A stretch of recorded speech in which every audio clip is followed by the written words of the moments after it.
May nakita akong sunog. Ito, nasusunog na bahay dito. Sa tabi namin. Dito sa Israel. Ayan. Papakita ko sa inyo. Ayan o. Yan yung may sasakyan ng bombero. Saan kaya yun? Sa second floor. Sa tabi ng bagong ginagawang ginagawang bahay na bago. Ambulance. Magkasabay na ang ambulance at saka itong inaapolan na siguro kasi hindi na masyado ang usok eh. Ang maganda dito sa Israel, yung magkasabay na ang ambulance at saka yung fire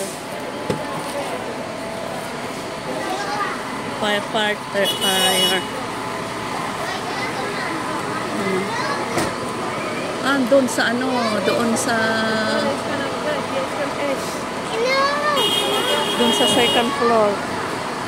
Doon ayan. Daming mga tao nakikiusyoso.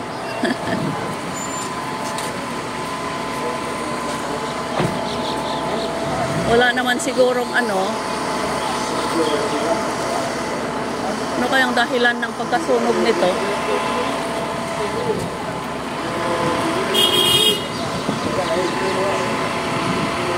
Ganda dito ang liit lang ng sunog dalawang fire truck na. Tapos may kasabay ng ambulance diyan Ganda yung ganyan, hindi kagaya sa Pilipinas na pag may sunog lumalaki na yung apoy Siguro kwarto yon kasi maraming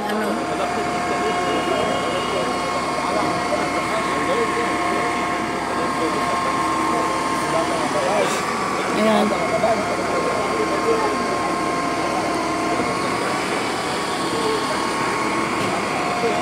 Uwi na ako. Meron na ring may mga pulis, ang daming nakikiusyoso dito Ayan yung apoy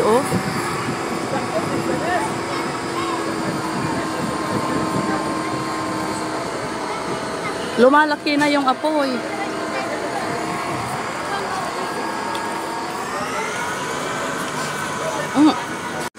Lumaki na yung usok Kanina nung nakita ko, hindi pa malaki yung usok. Ngayon, lumalaki na.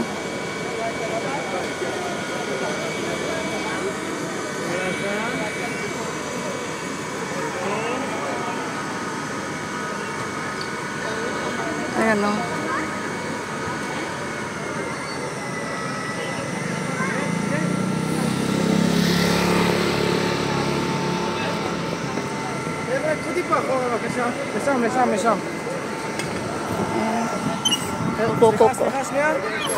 Kukuha ng tubig yan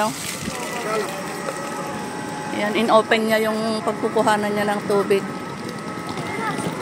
Maganda dito yung naka-ready lahat yung pagkukuhanan ng tubig. Ayan, halimbawa yan.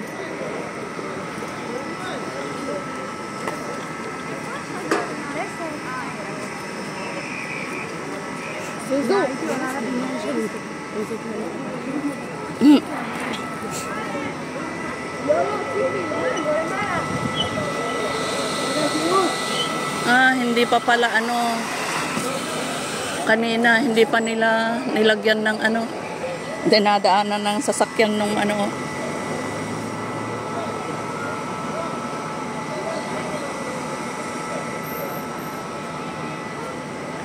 hindi pa nila binuhusan ng tubig pala kanina. Ang lakas din nito kahit inaapak-apakan ng mga sasakyan wala lang.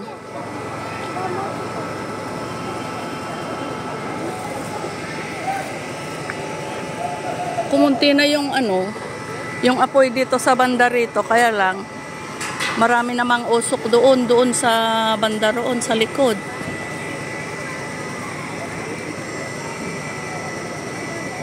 Meron ng siguro may hawak na fire extinguisher. Wala pang patubig kanina, pero yung lalaki na nasa loob, may nakita ako na nakakabit sa kanyang likod na fire extinguisher. Yun ang unang dinala doon, kahit na hindi pa nila kinakabit tong dito, hose dito sa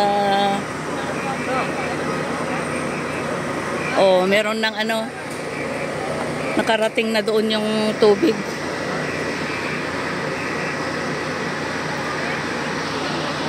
Ayan, nakikita ko yung tubig na ini-sprinkle nila.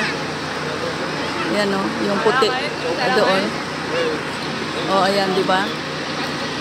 Ang bilis lang nila kung makapag-respond dito.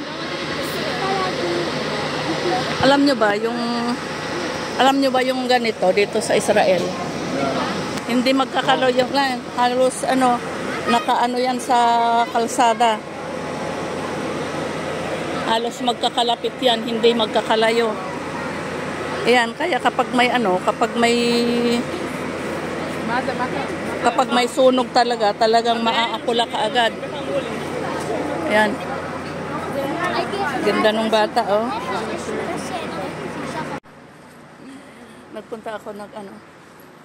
Nagpunta ako nagpadala ng pera kanina.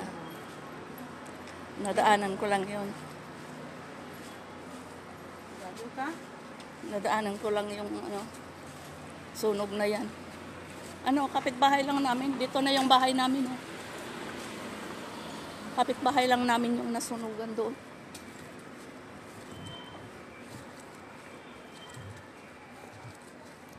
Ako kanina may naaamoy ako, naamoy sunog, tapos may nakikita ako na ano ba yan?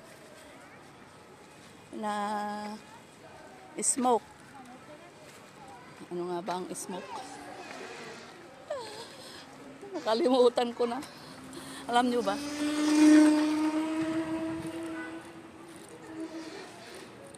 Usok pala. Kanina doon sa daan, medyo malayo pa ako. May naaamoy ako na amoy sunog. Tapos may nakikita din ako na alikabok. Tapos kinabahan ako kasi iniwan ko tong bahay ng alaga ko, syempre. Hindi ako nagpaalam sa kanya, hindi rin ako nagpaalam sa pinaka-boss ko. Tapos andun lang siya sa kanyang kama. Kinabahan ako kanina, sabi ko, hoy, sana hindi naman doon sa bahay ang ang nasunugan.